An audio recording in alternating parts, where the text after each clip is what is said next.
प्रेमी सज्जनों, कबीर साहब कहते हैं, कबीर गर्व न कीजिए काल गहे करके से, ना जाने कितनी मार हैं क्या घर क्या पर्दे।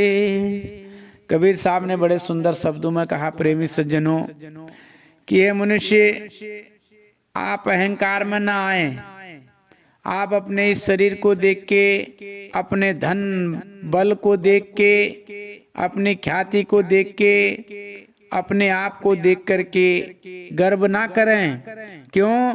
क्योंकि इस संसार में हम जैसे न जाने कितने सुंदर और कितने पहलवान और न जाने कितने अमीर, कितने राजा इस मिट्टी में मिल गए, इस संसार से कूच करके चले गए।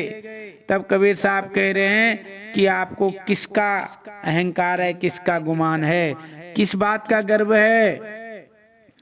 और न जाने वो काल किस समय आपको उठा करके लेके चला जाएगा। चाहे आप घर में हो, चाहे आप घर के बाहर हो, परदेश में हो, उसे कोई फर्क नहीं पड़ता। इसलिए वो कह रहे हैं, कबीर गर्व न कीजिए काल गहे करके से, ना जाने कित मार हैं क्या घर क्या पर्दे।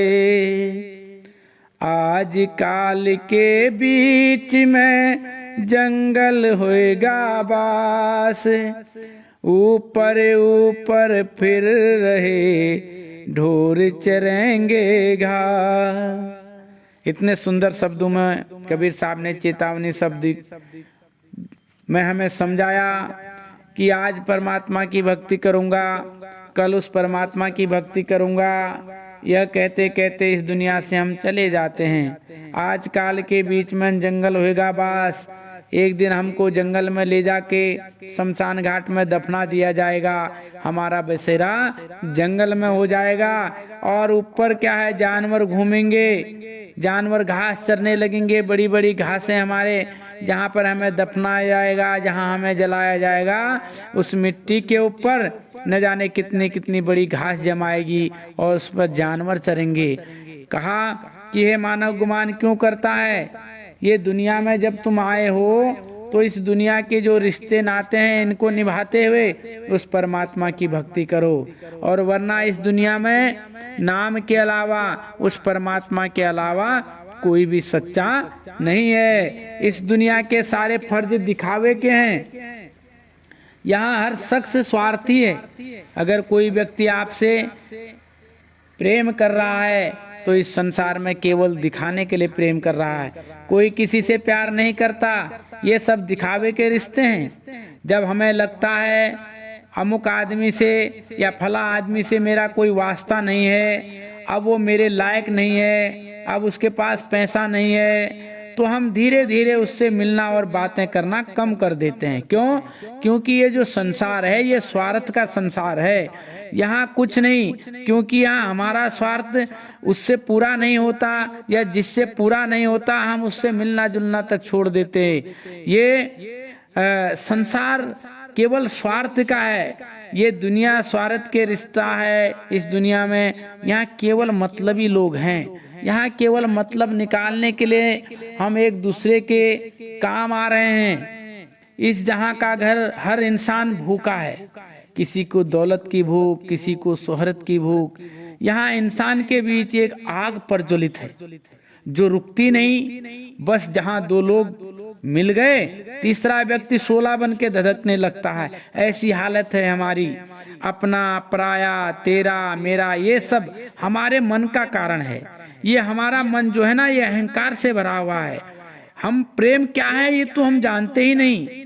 वो परमात्मा को कैसे प्राप्त करना है ये हम जानते ही नहीं। बस प्यार करते रहते हैं, इस संसार में प्रेम करते रहते हैं। ये जो हम प्यार करते हैं ये केवल हम अपने मन का ये दुनियावी लगाव है, जिसे हम प्रेम कहते हैं, जिसे हम प्यार कहते हैं, जिसे हम मोहब्बत कहते हैं। प्रेमी सज्जनों, ये केवल मन का ये दुनियावी लगाव है।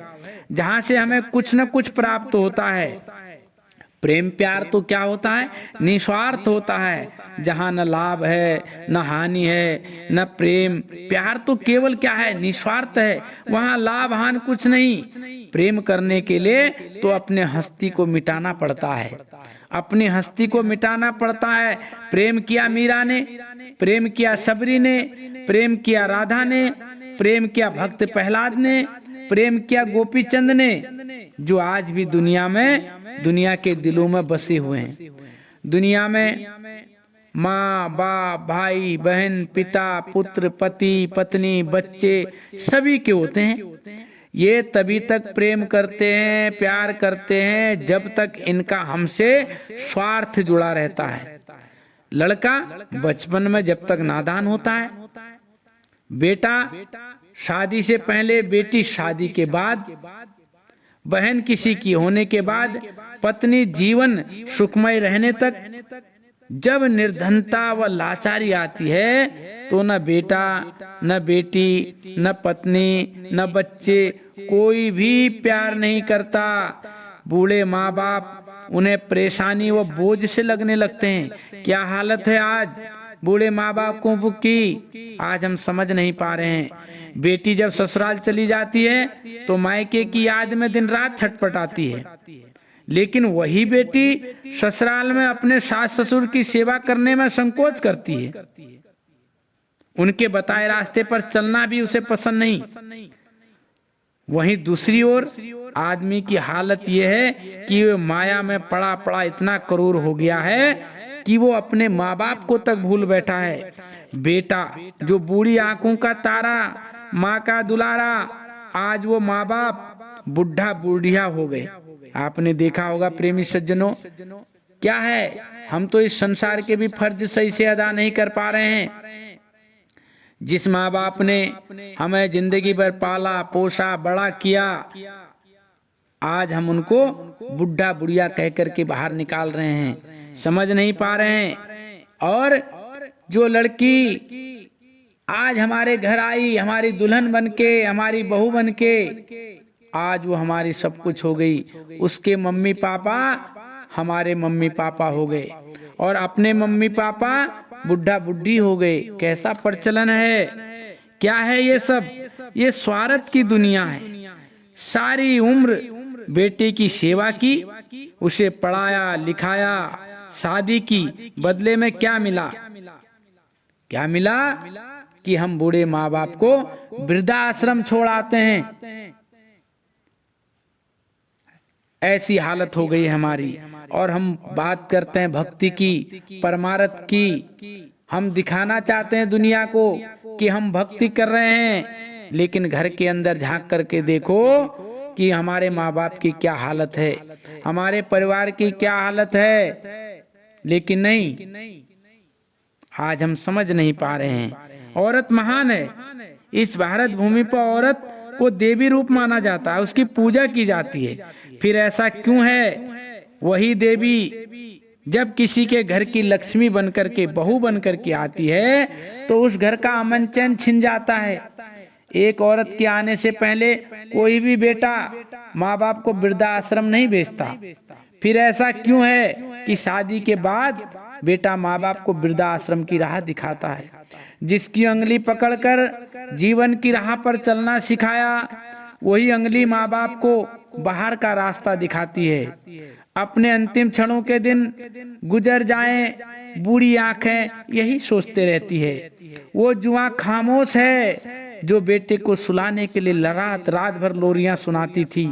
वो दिल छोटी सी आह पर भी चिल्ला उठता था, दर्द से कराह उठता था, बेटे के लिए तड़प उठता था जब बेटे को थोड़ी सी चोट भी आती थी।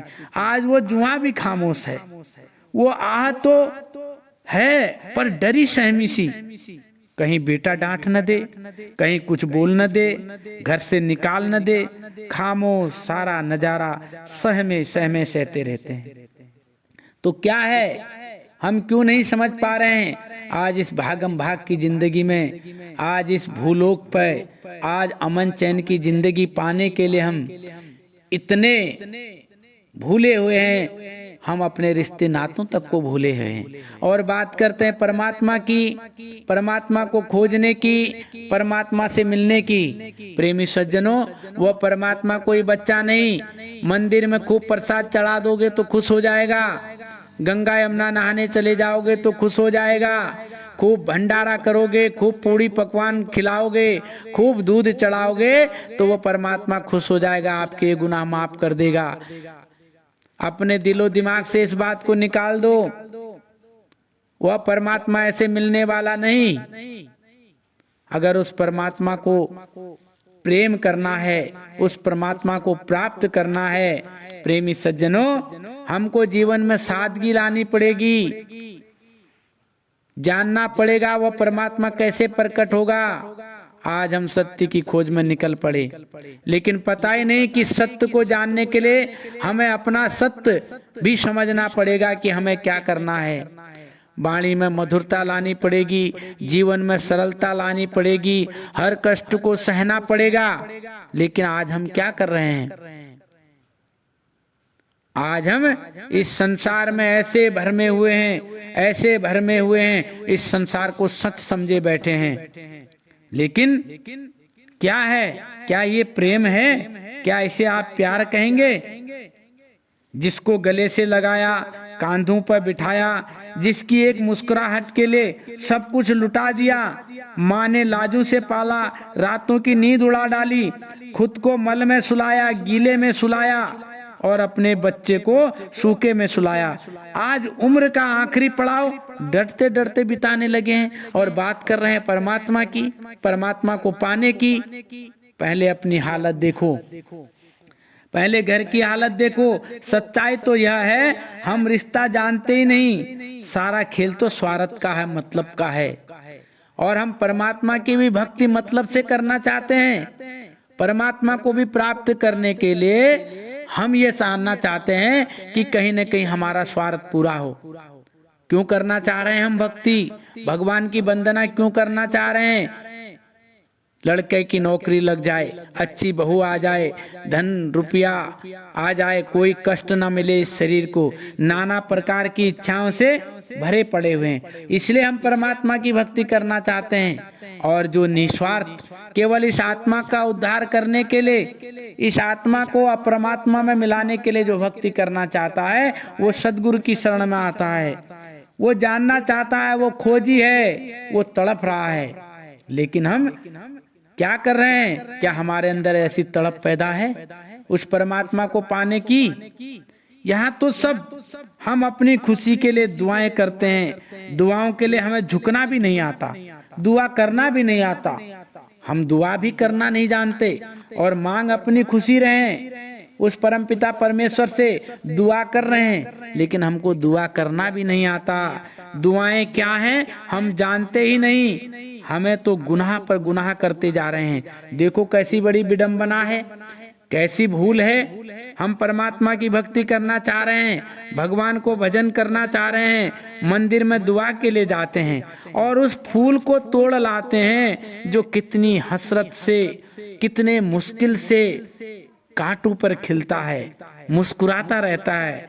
पत्थर को पूजने के लिए हम फूल को रौंद करके ले आते हैं, खिलखिलाते फूल का कत्ल कर देते हैं। वो मालिक कत्ल के बाद क्या हमारी दुआएं स्वीकार करेगा? सोचा था हम दुआएं लाएंगे, पर हमें क्या पता हम कत्ल करके आएंगे। हमें यही सच्चाई तो समझनी है। दुआओं के लिए हमें प्रार्थना करनी है, परमात्मा की याद करनी है। किसी का दिल मत दुखाओ, किसी के आंसू तुम्हें जीने नहीं देंगे। पहले इस संसार में ही हम अपने कर्म अच्छे करें, कर्म अच्छे करके सद्भक्ति करें। केवल पुण्य कर्म कर करके हम इस धराधाम से अपनी आत्मा को परमात्मा में मिलाना चाहेंगे तो प्रेमी सज्जनों ऐसा कभी संभव नहीं। क्यों? क्योंकि पुण्य तो करना चाहिए, पुण्य करने से हमारे प्रारब्ध कर्म का भुगतान होता है और हमें अच्छा फल मिलता है। लेकिन पुण्य के साथ साथ हमको सद्भक्ति करनी चाहिए जिससे हमारी आत्मा का कल्याण हो। लेकिन आज हम वो नहीं कर रहे हैं। आज हम क्या कर रहे हैं, अपने सुख के लिए किसी पर भी जुल्म कर देते हैं। याद रखना, किसी के आंसू हमको जीवन भर रुला सकते हैं, उसकी आह हमारी जिंदगी ढहा देगी। पाप क्या है? किसी का दिल दुखाना ही तो पाप है। फिर जो हम कर रहे हैं, क्या ये पाप नहीं? इस आत्मा को जगाओ, परमपिता परमेश्वर का भजन करो, उससे मिलने की चिंता करो। जब आत्मा प्रभु का चिंतन में लगेगी, प्रभु के चिंतन में लगेगी, तो दुनिया की जो चिंता है अपने आप खत्म हो जाएगी। लेकिन आज हम समझते नहीं, आज हम समझ नहीं पा रहे हैं। आज हम इस संसार को सत्य समझ रहे हैं। इस संसार में हम ऐसे जी रहे हैं जैसे कि हमें कभी मौत आएगी नहीं। कबीर साहब कहते हैं, कबीर गर्व न कीजिए अस जोवन की आस, टेसु फूला दिवस दस, खंकर भया फला।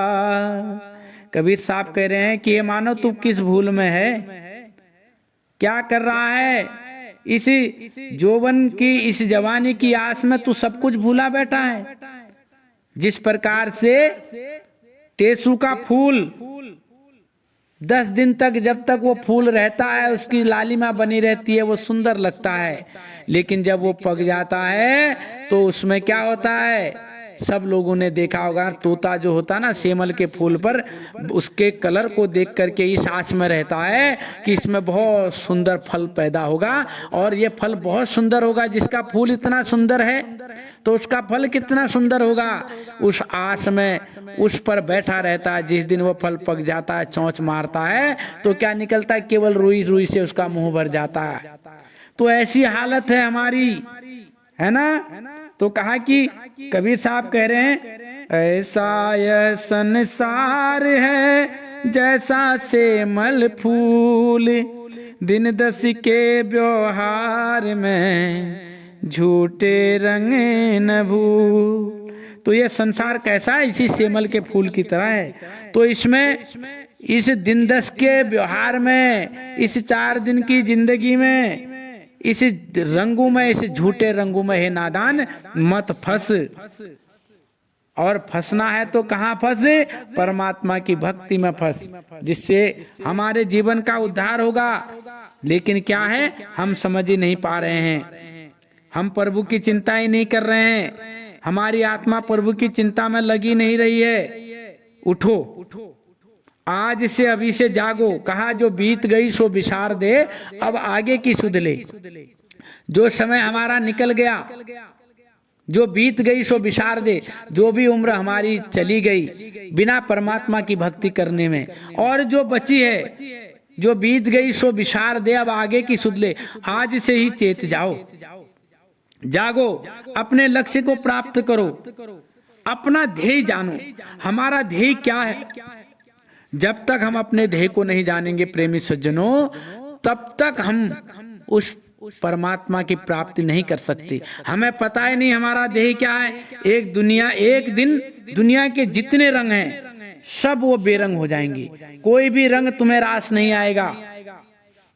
इस बात को बिल्कुल आप लोग समझ लें।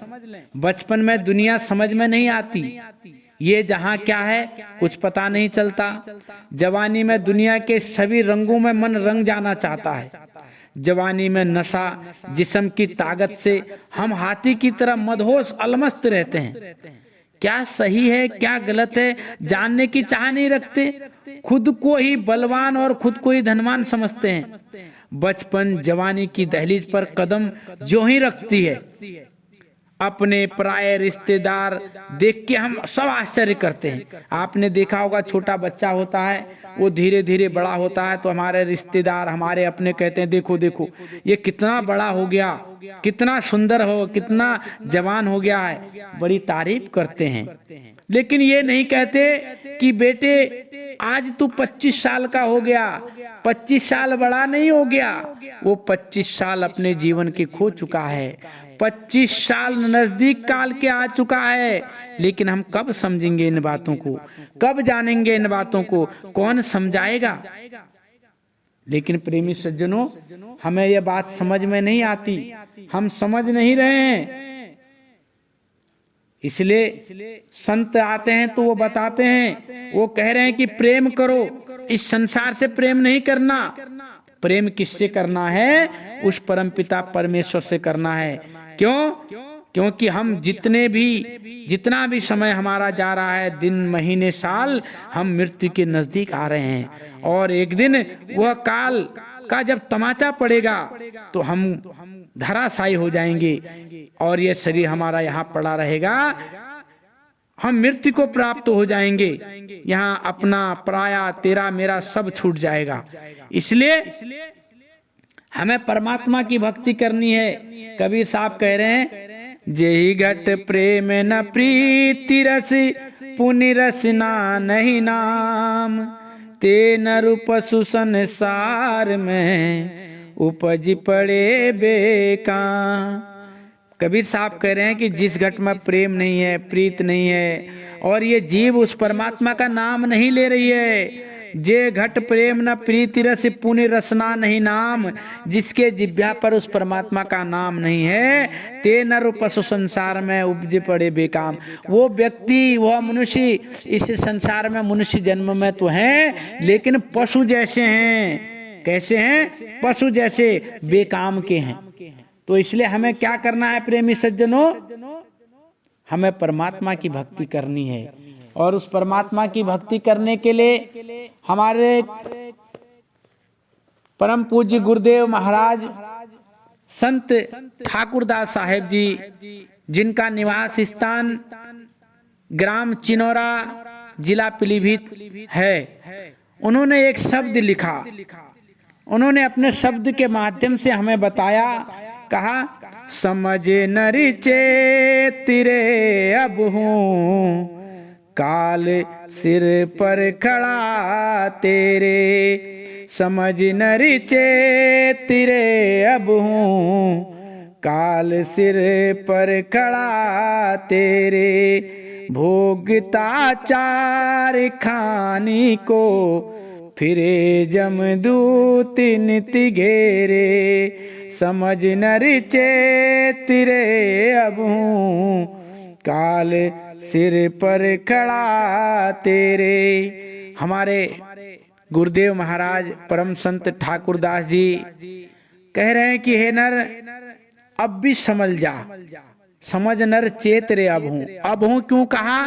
क्योंकि आज हमको मनुष्य का शरीर मिला है। इससे पहले तो न जाने हम कितने शरीर में थे, तो आज हमको मनुष्य का शरीर मिला। तो इसलिए आज भी समझ जाओ, अब भी समझ जाओ। क्यों? क्योंकि सर पर काल आपके खड़ा है, और इन चारों खानियों में काल का वास है। इन चारों खानियों में काल का वास है। अब ये चार खानी क्या हैं? कहा प्रेमी सज्जनों, ये 84 लाख योनियां हैं। इन 84 लाख योनियों को 4 भागों में बांटा गया। पहले, सबसे पहले जरायुज, फिर अंडज, फिर स्वेदज, फिर उद्भिज। ये 4 खानियां हैं। यानी कि इन 4 योनियों से, इन 4 खानों से हमारा जन्म होता है। जरायुज जो माँ के गर्भ से जन्म लेते हैं मनुष्य और पशु, और अंडज जो अंडे से पैदा होते हैं, स्वेदज जो मलमूत्र और पसीने से उत्पन्न होते हैं, उद्भिज जो पृथ्वी से उत्पन्न होते हैं। तो ये 4 खानी हैं। तो इन चारों खानियों में गुरुदेव जी बता रहे हैं कि काल का वास है। ये काल हमेशा इनको खाता रहेगा। 84 लाख योनियां, और इन 84 लाख योनियों को भी 3 भागों में बांटा। कौन कौन से 3 भागों में? जलचर, थलचर और नभचर ना। कुछ जीव जल में पैदा होते हैं, कुछ थल में रहते हैं, कुछ आकाश में विचरण करने वाले होते हैं। 84 लाख योनियां हैं। इन 84 लाख योनियों में जन्म लेने के लिए 4 खानियां बनाई। जन्म लेने के लिए 4 चीजें बनाई, 4 खानियां बनाई, जरायुज, अंडज, स्वेदज और उद्भिज। और इनको, इन 84 लाख योनियों में भी कुछ प्राणी जल में रहते हैं, कुछ थल में रहते हैं, कुछ नभ में रहते हैं। जल में रहने वाले जीव 9 लाख जीव हैं और थल में रहने वाले 20 लाख पेड़ पौधे हैं और कीड़े मकोड़े ये 11 लाख हैं और जो नभ में आकाश में उड़ने वाले हैं वो 10 लाख हैं। उसके बाद ये थल में जो रहते हैं पशु 30 लाख हैं, देवता और मनुष्य 4 लाख हैं। ये कुल मिला के 84 लाख योनियां हैं। तो हमारे गुरुदेव जी बता रहे हैं कि समझ नर चेत रे अब हूं काल सर पर खड़ा तेरे, कि तेरे सर पर काल खड़ा है, भोगता 4 खानी को। इन्हीं 4 खानियों में हम जन्मते और मरते रहते हैं क्योंकि काल हमारे सर के ऊपर खड़ा है।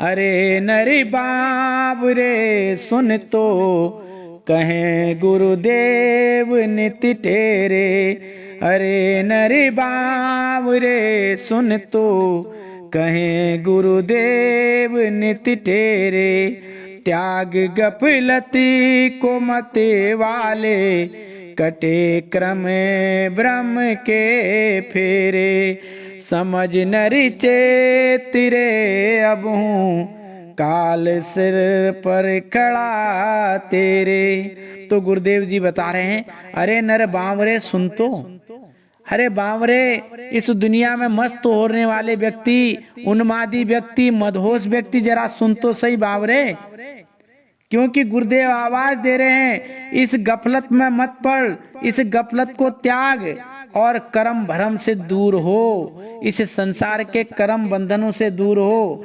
कह रहे हैं जगत की कहने सुनने में बने पाप पुण्य के चेरे, लोह कंचन की बेरी यही डारती नरक में घेरे, समझ नर चेत रे अब हूँ काल सर पर खड़ा तेरे। तो गुरुदेव जी समझा रहे हैं, वो कह रहे हैं जगत की कहन सुनने में बने पाप पुण्य के चेरे।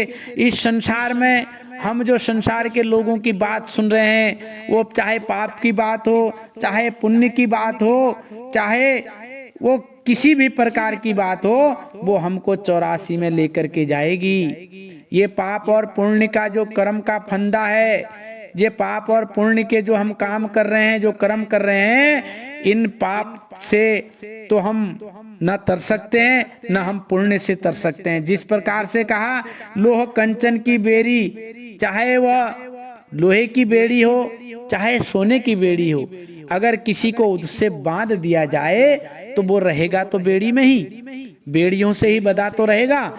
एक सोने की है, एक लोहे की है, फर्क कुछ नहीं।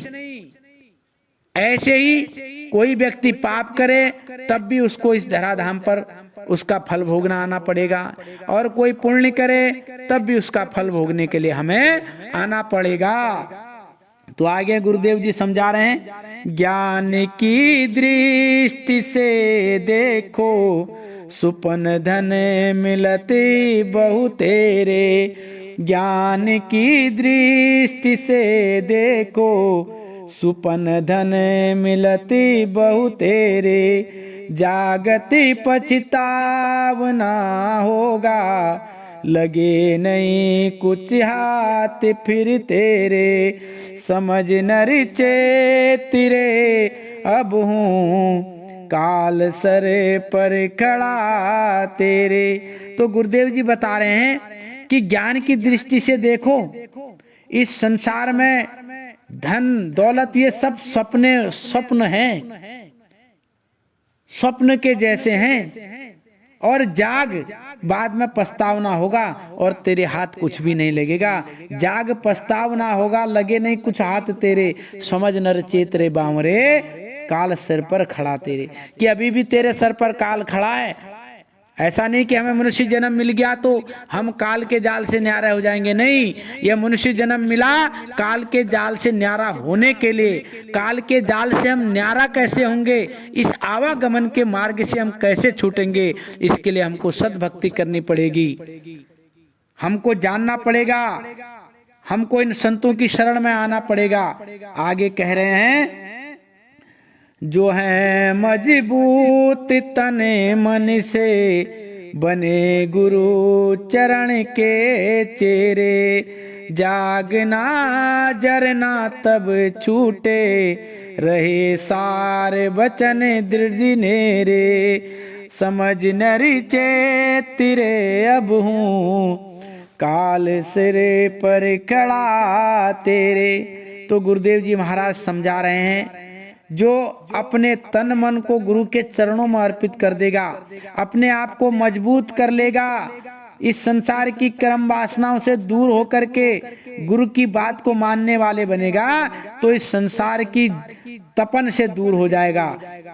और ऐसा कब होगा? कहा सार वचन दृढ़, सार वचनों को, गुरु के बताए हुए वचनों पर दृढ़ रहेगा, बिल्कुल अमल करेगा।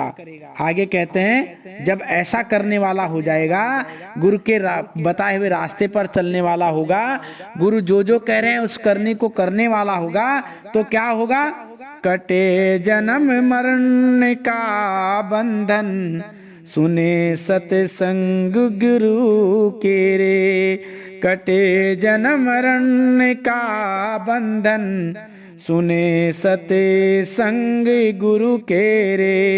मिले जुग जुग आनंद फल, कहें ठाकुर दास गुरु मेरे। मिले जुग जुग आनंद फल, कहें ठाकुर दास गुरु मेरे। समझ नरी चेतिरे अब हूँ काल सरे पर खड़ा तेरे। तो परम संत ठाकुर दास साहेब जी महाराज ये समझा रहे हैं कि गुरु के पास रहोगे, उनके सानिध्य में रहोगे, सत्संग को सुनोगे, तो ये जन्म मरण के बंधन से दूर हो जाओगे और आनंद का फल प्राप्त होगा आपको। वो आनंद का फल कब प्राप्त होगा? जब हम गुरु की शरण में लगेंगे और वो गुरु हमको ज्ञान समझा करके दीक्षा दे देंगे, तब हम उसको जानने वाले बनेंगे। लेकिन आज हम भ्रमित हैं, इतने भ्रमित हैं कि हम समझ नहीं पा रहे हैं कि हम कैसे ज्ञान की प्राप्ति करें, कौन से ज्ञान को हम प्राप्त करें। आज संसार में हर आदमी भक्ति करने में लगा हुआ है, लेकिन समझ ही नहीं पा रहा है कि भक्ति कौन सी करनी है। इसलिए प्रेमी सज्जनों, ये हमारे गुरुदेव परम संत ठाकुर दास जी महाराज ने हमें ये चेतावनी शब्द लिखा था, समझ नर चेतरे अब हूँ काल सर पर खड़ा तेरे। इनकी पुस्तक का नाम है ठाकुर दास शब्द सागर। तो हम इन संतों के बताए हुए रास्ते पर चलें। आप संत महापुरुषों ने क्या कहा, हम इनके भेद को समझने की कोशिश करें, अन्यथा हम इस संसार में खाली हाथ आए थे और खाली हाथ चले जाएंगे। इन्हीं शब्दों के साथ मैं प्रेमी सज्जनों सबके लिए दुआ करता हूँ कि सत के रास्ते पर चलें, सत मार्ग पर चलें, परमात्मा की भजन बंदगी करें, इसी में हमारा जीवन कल्याण होगा। साहेब बंदगी सार सतगुरु देव दयाल की दया, सार सतगुरु।